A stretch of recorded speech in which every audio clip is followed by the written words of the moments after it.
So I was just reading this book here, and it had this thing called negative resistance, where the higher the voltage goes, the more current you get, but in the opposite direction.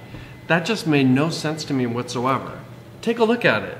So here's the diagram from the book, and you can see that this is a traditional circuit on the left with a regular power supply and a resistor, and the current goes this way, and the value of that current should just be V over R, and that makes a lot of sense.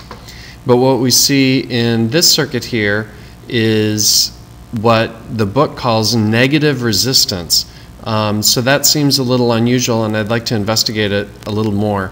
However, I will start by just recreating this simple circuit to make sure that I understand what's going on, and then I will convert it into this more advanced circuit. Here you can see my circuit. The DAC is producing a voltage, and that's coming across on the green and the yellow wire. And then I have two resistors that are in series. The top resistor is just a shunt resistor, which will allow me to measure the current through the bottom resistor, which is the one that we're really interested in, and that's what I will refer to as the device under test. I'm measuring the voltage across the shunt resistor, and that will allow me to calculate the current through that resistor and through the whole circuit. And then I'm also measuring the voltage directly across the device under test. So here we have my LabVIEW VI, and it's fairly simple. This DAC assistant will output a variable voltage across my circuit of -10 to 10 volts, and that's because this loop executes 200 times, and I take that 200 number and divide by 10, so I'll get 20, and then I subtract 10, so it will be centered from -10 to +10. Then with this DAC assistant, I read in the voltage across my shunt resistor and my device under test. The voltage across the device under test just follows this stream, and it becomes the X input on my XY graph, and the voltage across my shunt resistor gets divided by its shunt resistance in kiloohms, and then that becomes the Y input of my XY graph. Notice that inside the loop this is a single wire, and that becomes an array of 200 values, and you can see that reflected by the fat wire there. These icons here just convert from dynamic data into a single scalar. Make sure that you click on that and select single scalar and not one-dimensional array of single scalars. And then these icons convert back from the array into dynamic data. The green stream here is just the error stream. I set up a shift register to loop those values back, and then I initialized it by creating a constant with no errors at the beginning. So let's run it and try it and see how it works. This is actually two graphs on top of each other. It's a red graph in the background, which is hard to see because it's behind the white graph. That represents the current through my shunt resistor and the voltage across my device under test. On the right here we see the XY graph of the voltage across my device under test and the current through the device under test. And just as Ohm would predict, you can see it makes a very nice straight line that as the voltage increases, the current increases. It'll be interesting to see what we get when we have negative resistance. So the first thing I like to do is double check the part code, and in this case it's in LM348, and that's right. I pulled up the datasheet for this part, and it actually has 4 op amps on this single chip. The inverting input is pin 2, the non-inverting is pin 3, and the output is pin 1 for this first op amp, and that's the one that I'll be using. And then pin 11 will need to be tied to negative voltage, and pin 4 will need to be tied to a positive supply voltage. Here's my circuit for negative resistance. You can see it looks very similar to the previous circuit that I had. Again, the voltage from the DAC is coming in across this green and yellow wire, and I have my shunt resistor here to measure the current through the device under test. And actually to do that, I'm measuring the voltage with this purple and black wire across my shunt resistor. And then my device under test, where before I had a resistor going from here to ground, now I have this circuit, which is an op-amp and then 3 resistors.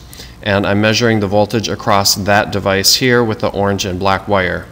In addition, I have positive and negative voltage going to the op-amp in the yellow and red wires here, and that goes to the power supply here.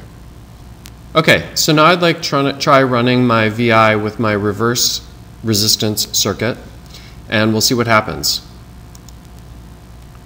So already you can see something is strange. Red was positive, and the red was positive here, and the white was negative, and then there was some kind of transition, and you can see that the white became quite positive, and the red became negative. Looking on the XY graph, it looks like for most of the graph there is this inverse relationship, and that falls apart sort of on the ends. My guess here is that the op-amp is in saturation mode, and so it can't respond as it should, but certainly in the center region there is an inverse relationship between the voltage in the circuit and the current through the circuit, which would qualify it as negative resistance. Wow, that's pretty cool. So it's really hard for me to believe anything until I can simulate it. So I built this simulation in PSpice of the circuit. You can see I have my op-amp here and the 3 resistors there, and then I'm driving it with a variable voltage source. In this case, instead of ramping the voltage, I'm driving it with a sine wave. Now I'm going to hit play, and it will simulate it. And here in the red, you can see what the voltage is doing. It's going from 0 to 1 volt quite well, but the green, which represents the current, is a little hard to see because it's so small. And so it would be nice to blow that up.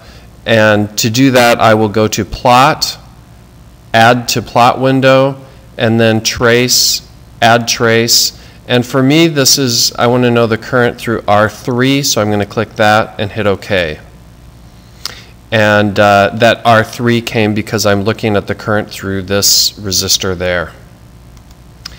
Now when we look, we can definitely see that the voltage, when the voltage goes positive, the current goes negative through R3, and vice versa. When the voltage is negative, then the current is very positive. And so that is consistent with what we would expect. The behavior that we saw near saturation, I think we can reproduce that if we change the amplitude of this signal to 10 volts. And now we rerun the simulation. Again, I'm going to go to plot, add plot window, trace, add trace through the current through R3, hit OK. Now we can see that same kind of saturation behavior that we saw in the actual circuit, where as the voltage input got too close to the input supply voltages to the op-amp, then the op-amp just couldn't keep up and it kind of saturated out. But in this region here and here, we can see that it is dutifully following the inverse of the voltage, just as we would expect. So to really understand the circuit, I wanted to analyze it mathematically. And so I drew it here, and I've got Vn coming in here, and that's connected to the non-inverting input, which according to the golden rule for op-amps means that the inverting input to the op-amp will also be Vn. That creates a nice voltage divider between these 2 resistors, because although they're not technically in series, according to the golden rule of op-amps, there should be no current coming down here, which means that practically they are in series. So if this is grounded and this is Vn, then this resistor should have the same amount of current across it and the same voltage drop, which makes this 2 times Vn. If this is 2 Vn and this is Vn, then current will flow backwards through this resistor, and the value of that current will just be 2 Vn minus Vn over R, or Vn minus R. And when it gets to this junction, it can't enter the op-amp, and so the only place it can go is down backwards through Vn. So that seems pretty consistent with the behavior that we've seen and the behavior that we would expect. Oh, so I guess the book was right, and I can go back to reading.